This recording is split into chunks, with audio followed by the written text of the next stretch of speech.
how's it going, everyone? It is Skullzi here with the latest and the greatest gaming news. I am super hyped to be bringing you this video today because the community has just discovered a huge possible piece of evidence suggesting Starfield may release sooner than we may think. I didn't think Starfield would come out until 2021, but if this evidence is indeed legit, then it seems like it is very likely the game could drop later this year. Remember though, even though this information comes from a legit credible source, the literal ratings board that assign a game its rating, this still isn't direct from Bethesda Game Studios and thus should be considered speculation. In fact, Bethesda did eventually comment on this situation, claiming it is a glitch, and while I do believe them, I also believe this situation goes a bit deeper than just that. And if this is true, this is huge evidence and probably the closest thing we can get to legit information that doesn't actually come straight from Bethesda if my theory ends up being true. First of all, I want to give a major shout out to Jenkins over on the official Skullzi Discord server, who actually made this discovery and got the community going crazy over all of this. I'm sure Pete Hines hates you, Jenkins, but I love you, and I want to further thank Jenkins as well as Speedwagon, one of my admins over on Discord, for recording and providing some of this video footage of the evidence that you'll be seeing in today's video. I want to thank them even more, especially because Bethesda said that they're going to fix the situation,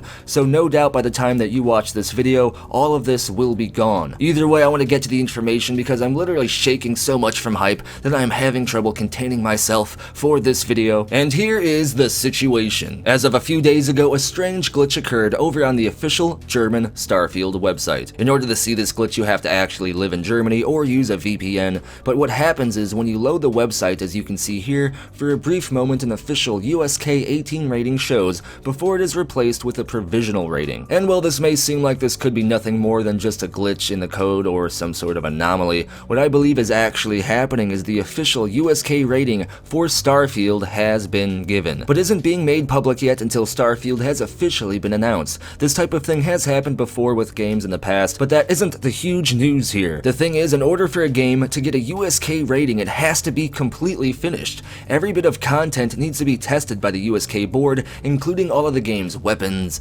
levels, and so on. So for Starfield to get a rating of USK 18, that means that the game basically has to be finished. And on top of all that, the situation happened shortly after Starfield received an official provisional rating from the ESRB and the European PEGI equivalent. And with all these other rating boards in mind, this is where the situation gets even deeper and crazier. According to more members of the community, Starfield has received an official M rating in Australia. Not provisional, but an official rating. And on top of this, Europe has assigned Starfield an official PEGI rating as well, apparently visible through a similar glitch to the USK one that I talked about earlier. The same goes for even the Japanese website, and I am sure probably every other international Starfield website there is. Now, a community member and I did ask Pete Hines to clear the situation up before it went too crazy, and to my surprise, Pete Hines actually responded by saying wasn't aware, but it's just a glitch or a bug on the site. I'll ask them to look into it and get it fixed. Thanks for the heads up. First of all, huge thank you to Pete Hines for responding to this situation before things could get too crazy, even though I think it might be a little too late for that by this point. And to be honest, I do believe Pete when he says that this is a glitch. But here is the thing. Some of these ratings weren't added until recently, so why would they have been added to the website's source code at all? And on top of that, if this was just a glitch with, let's say, just the German website, or just the Australian one, or just one or two of these websites,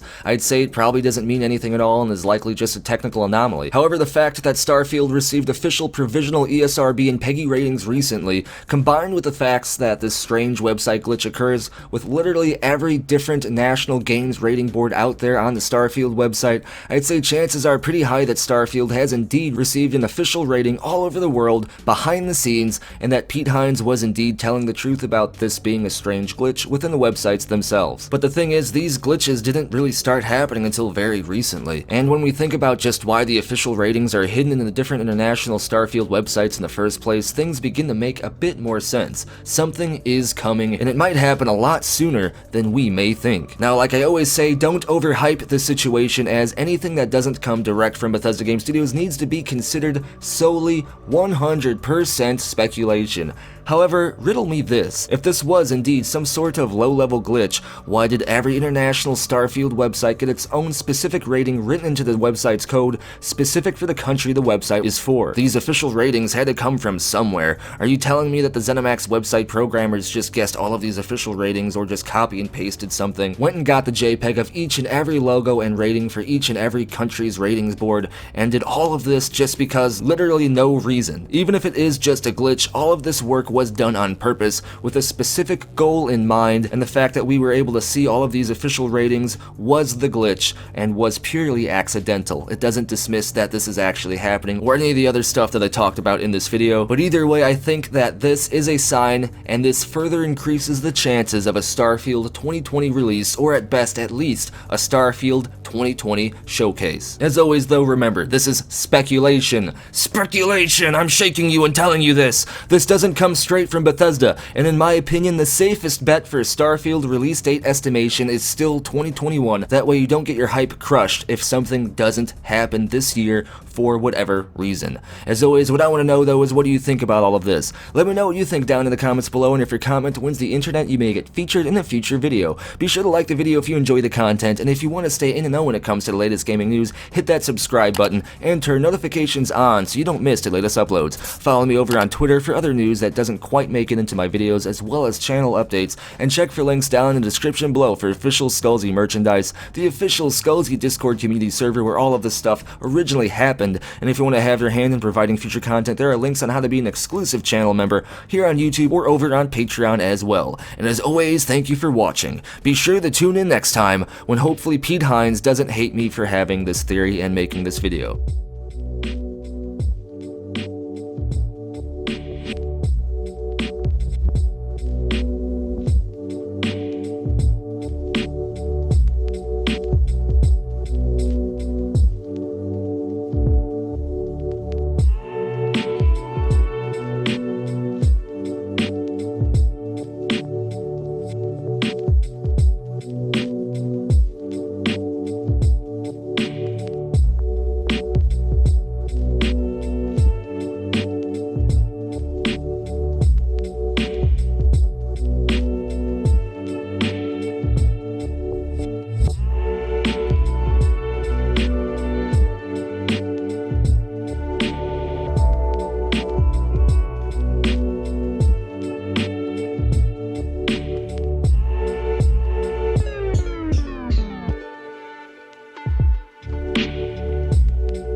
It just works.